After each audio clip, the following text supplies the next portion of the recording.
in collaboration with the Cyprus Mail. This is the Cyprus News Digest with Rosie Charalambous.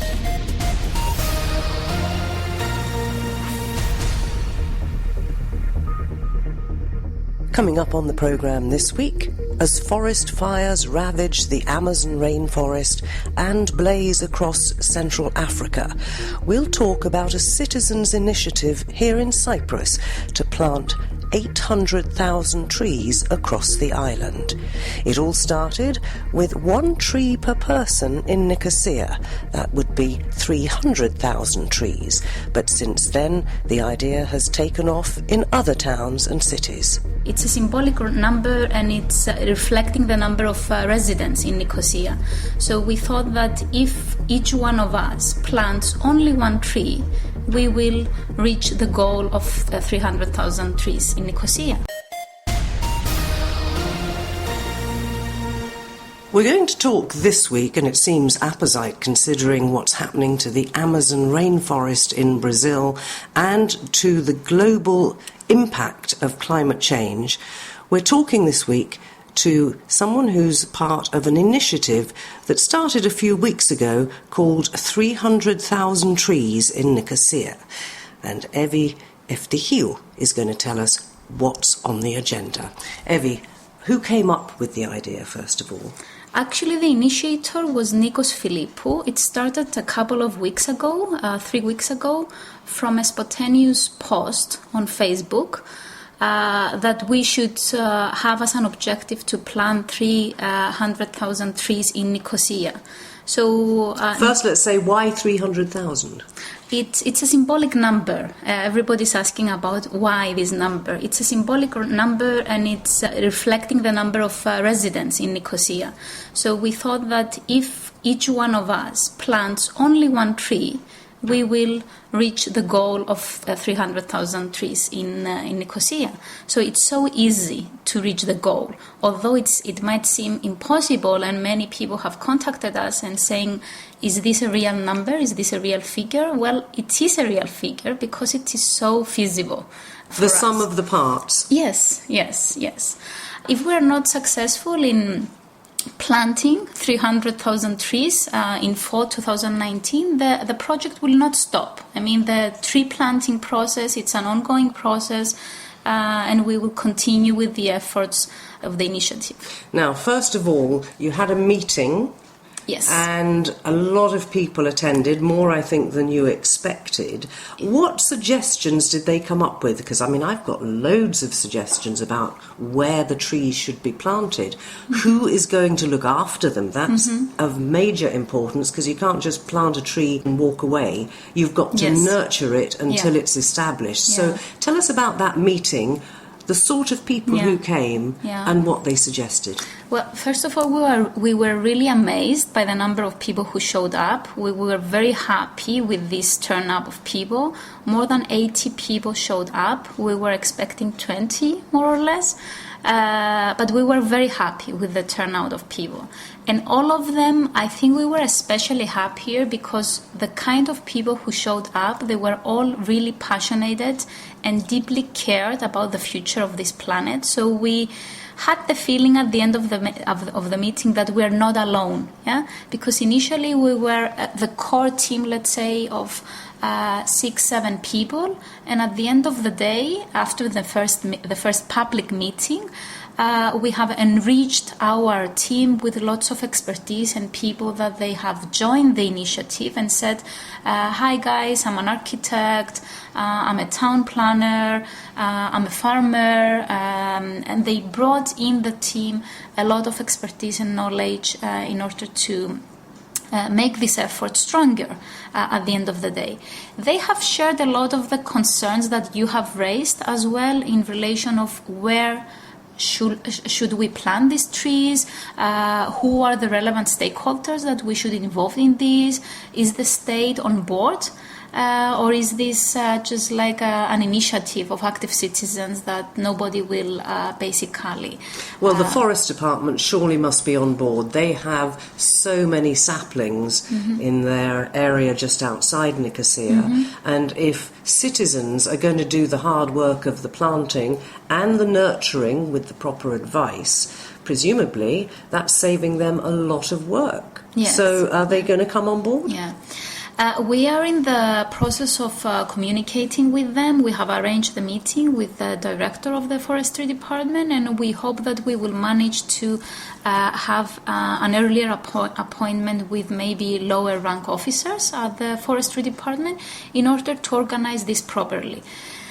We are receiving numerous messages every single day on Facebook, and what we would like to say to everybody, we are over-thrilled with this excitement on behalf of people, that they want to help, they want to participate.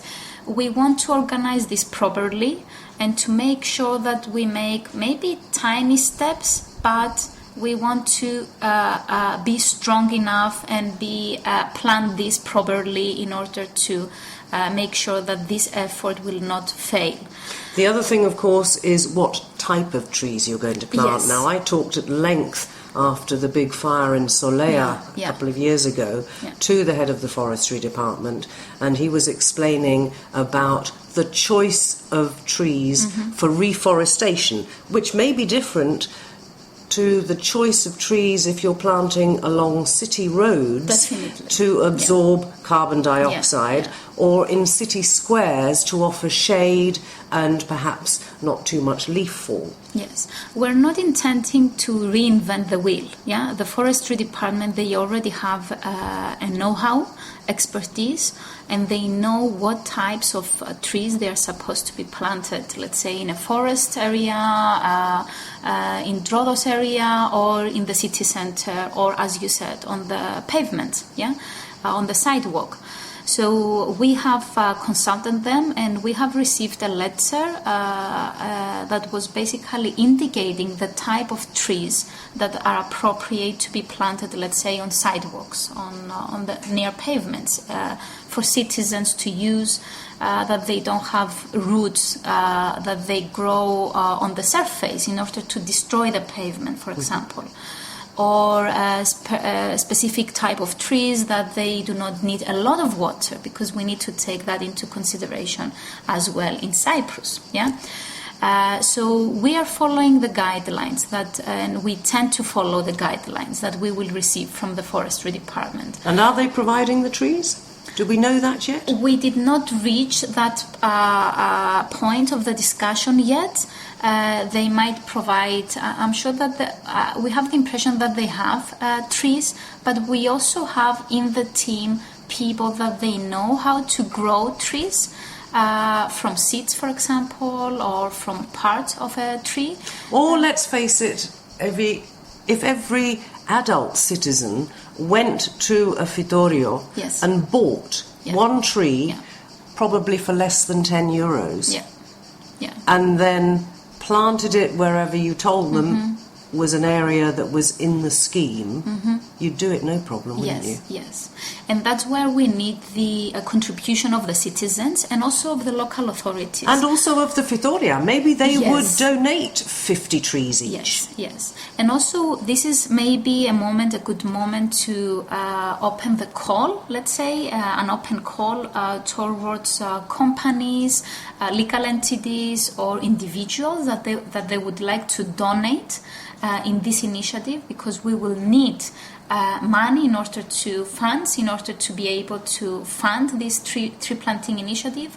If we have any companies in Cyprus that they're interested to be socially responsible and contribute their own part in saving the environment in Cyprus and all over in this planet as well, it's a great opportunity to donate money for the environment in Cyprus, because this is it has a direct impact, an immediate impact to stop climate change. It reduces the temperatures on the island, you reduce reforestation as well, you keep the soil moist, so many positive benefits out of tree planting. It's spread to the other cities in Cyprus. You Yes. must have been pleased Yes. about that. Yes. How closely are you involved with the initiatives in Paphos, in Limassol and in Larnaca? We are in constant communication with them, on daily communication, I would say. With Paphos was the first city that reacted towards this initiative, and they said that they want to create their own initiative. We are in daily communication with them. The same goes with Larnaca and Limassol as well.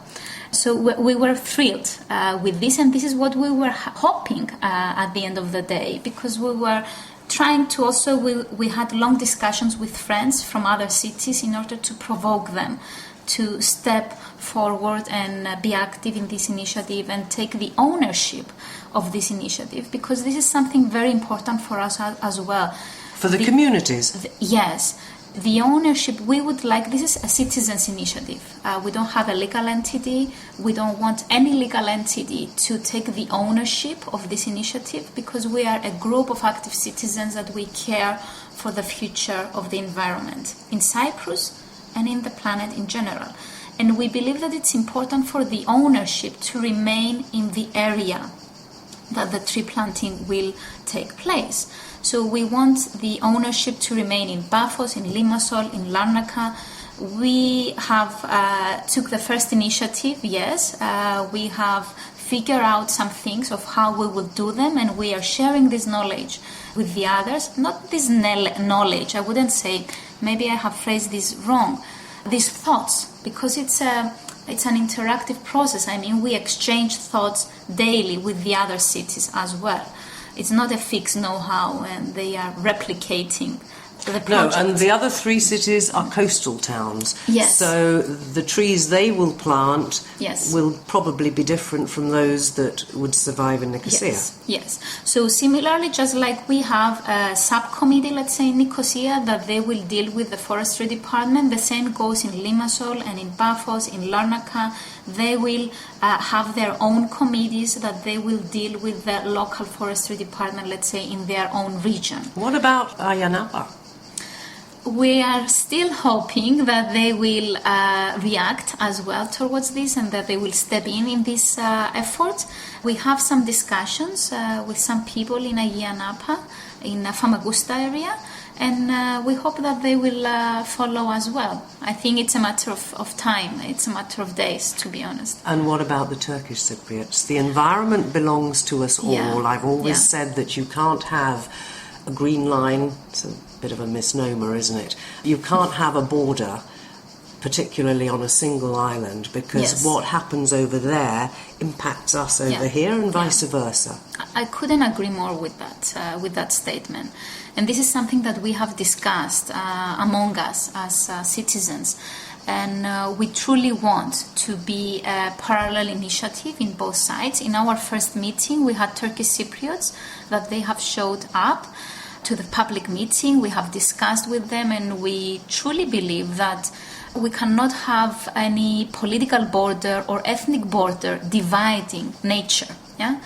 As we have seen from other experiences in the past, for example, when we had the avian flu, the bird flu problem in Cyprus, you had birds flying across the division, carrying, let's say, the disease from one part of Cyprus to the other. So you cannot... And now we've got the mosquitoes with the West Nile virus. Yes, exactly. So you cannot, treat environment with political or nationalistic terms. You have to see it as a whole, and this is our intention to do so.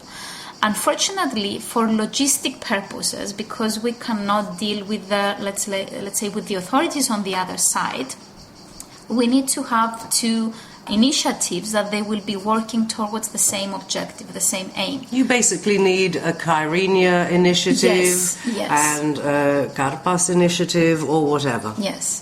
And we are in collaboration with Turkish Cypriots as well in regards to this matter. So we have shared also our mission statement with them, and we are willing to work in line with them towards to reach our objective of reaching the goal of 300,000 trees in Nicosia. And all over Cyprus, not only Nicosia. What's the next step?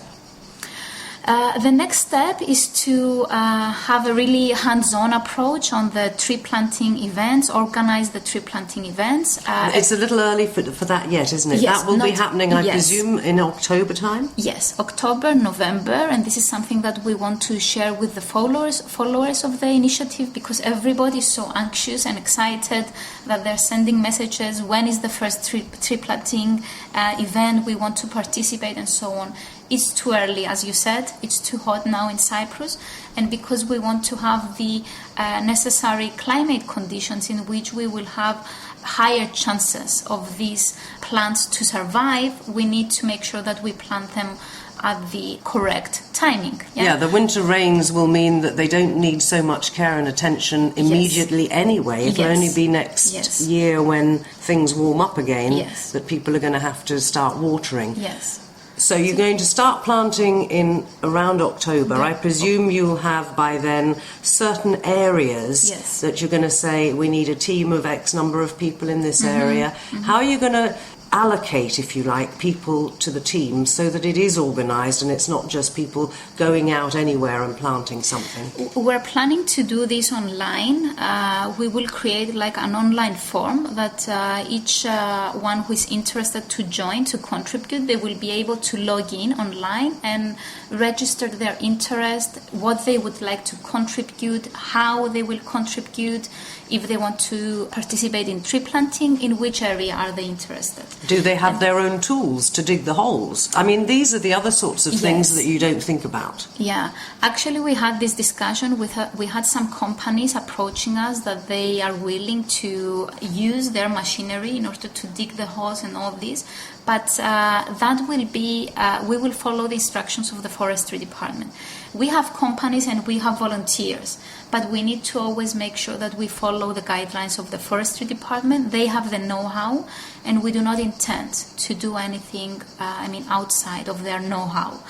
Also, we need, this is another open call towards local authorities, towards any municipalities or community councils that they have green spaces that are designated green spaces, but they're obviously not green spaces because we have many spaces like this in Cyprus.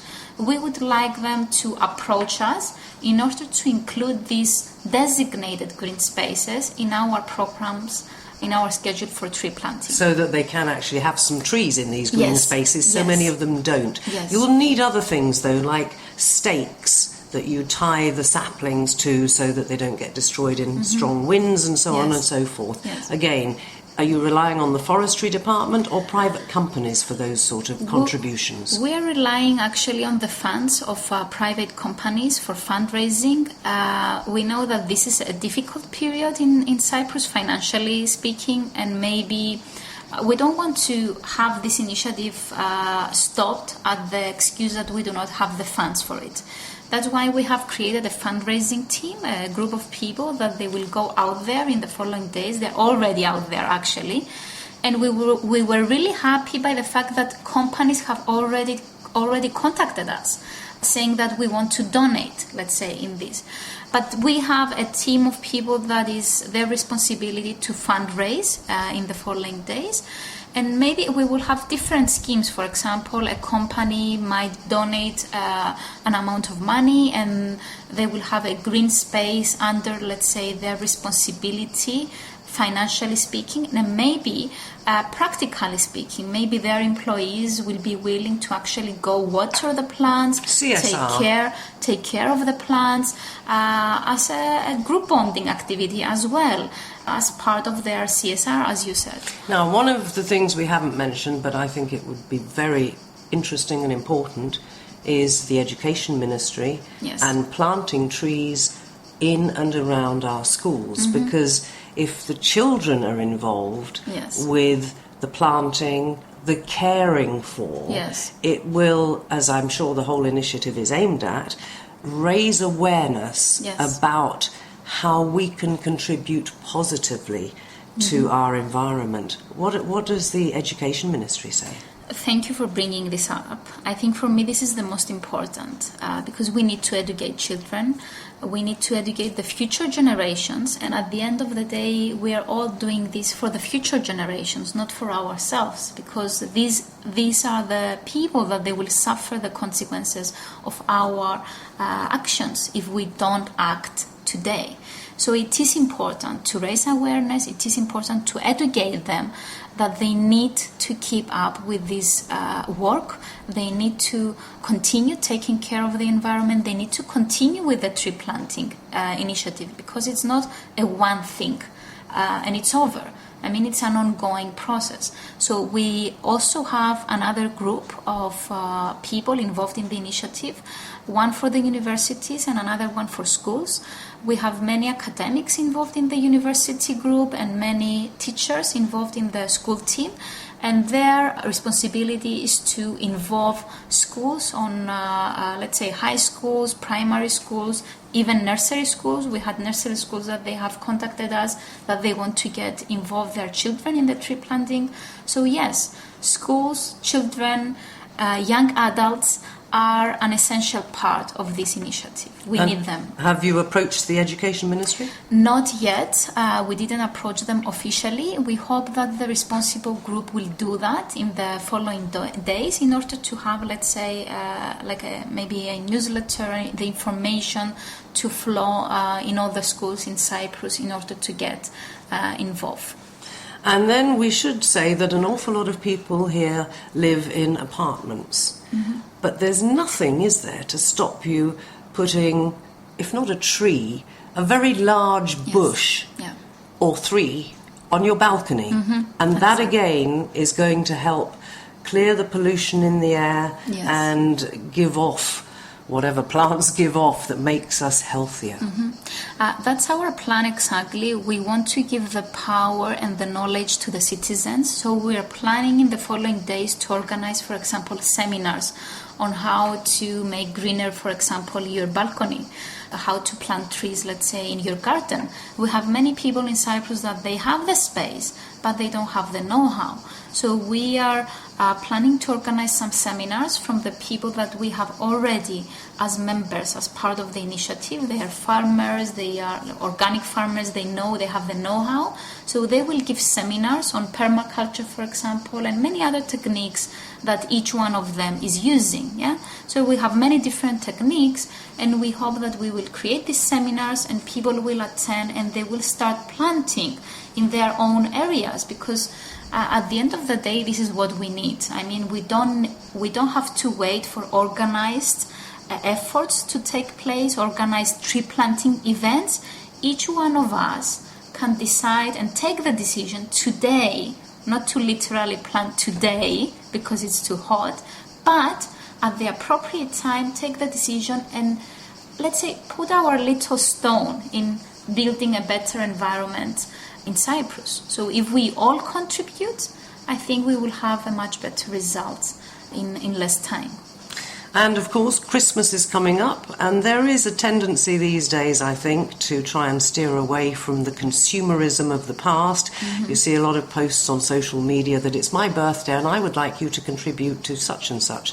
So you could give saplings as Christmas presents. Yeah, that was an idea also discussed, and also with the involvement of, let's say, companies. Instead of giving away, let's say, a bottle of whiskey. Yes, a bottle of whiskey or anything else, coffee machine or coffee, something else, just to donate with the name of the company a small tree to their employees or to their partners, let's say. That will have, I think, a tremendous impact in terms of symbolism and also as a practical result, because if you receive a small tree, you're going to plant it. You're not going to leave it there. So it's a way not to force. It's a way to encourage people to do it and not to have any more excuses. For example, I didn't have the time to go and buy. It's there. You have it. You need to take care of it. Do your own part in it. So how would you like to sum up what we've been talking about and your message to people who have listened to this and thought, I could get involved in that? and they may have questions, they may not be sure about something, what do they do? I think my message is that this is the time to take the decision to react, to do something, to be active. We have been passive for so many years, so many decades. We have been warned by scientists for so many years. And it's not only scientists. I mean, I'm not really obsessed with scientific facts, but you can see the reality. I mean, the bigger the distance we have in our everyday life with nature, the bigger the problems we have as on a personal level, on a social level, on so many different levels. And in the last couple of decades, maybe actually it's a century, with all this modernity and all these ideas in relation to modern lifestyle, we have created a huge gap with nature. People, they don't know how to produce goods anymore. They're not able to survive on themselves in nature anymore. Personally, as a mother, I'm really concerned about that. I belong to a generation, I was born in the early 80s, I belong to a generation that I lost contact with nature, and I'm trying now as a mother to re-engage with nature, to learn how to produce things on my own capacity, and have this close relationship, also for me as a person, but also for my child as well. Now it's the time to act, because if we wait any longer, I'm really afraid that it's going to be too late for our children, mostly, for the future generations. So we should stop being selfish and we should act now. Where can people find out more? For now, we have a Facebook page that is called 300,000 Trees in Nicosia. And we should say that's the actual figure, 300,000. Yes, Yep. Yes. So you can find us online, you can contact with us, you can send us a message. And can I just say, I think I'm right in saying, having seen them, that the Paphos one is 100,000 again with the figures. Yes. Limassol, I think, is 300,000, yes. But it's based in Limassol. Yes. What about yes. Larnaca? Larnaca, if I remember correctly, it's again 100. I'm not sure. I think it's 100 in Larnaca. But if you find our page in Nicosia, there are links. There are links to the other pages as well. And if you cannot find it, please send us a message and we will respond. It might take maybe 1 or 2 days to get back to you, because we are receiving a lot of messages from citizens that they want to help. But we promise that you will receive your reply within the following days. That's Evi Eftihiou from 300,000 Trees in Nicosia. Look for them on Facebook, contact them, and let's see if by next spring we can't have greened not only our capital city, but also Limassol, Paphos, Larnaca, and where's Ayia Napa?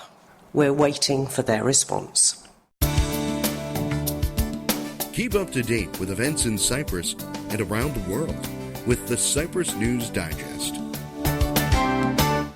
In other news this week, President Anastasiades has finally broken his silence with regard to a report by the OCCRP. That's the Organised Crime and Corruption Project, that implied a link between his law firm and the Troika Laundromat. That's a network of shell companies that operated from 2006 to 2013 and moved at least $4.5 billion, enabling its users to hide assets, evade taxes or launder money, mainly for the benefit of senior leaders of politics and business in Russia. In a written response, which took him several weeks to come up with, the president described as unacceptable the opposition Akel's effort to dispute the ability and integrity of the state's anti-money laundering unit, MOCAS. MOCAS said earlier in the week that it had already asked President Anastasiades' former law firm for information regarding the report. And on Tuesday, the firm's CEO said that MOCAS had contacted them for further clarification. The president remained co-owner of the law firm he established in the 1970s up until February 2013. His 2 daughters are currently shareholders. Citing the contents from leaked documents of the now-defunct Lithuanian Ūkio Bankas, OCCRP said that during the period when Anastasiadis was a partner at the firm, it facilitated transactions carried out by 4 companies who were major players in what's known as the Troika laundromat.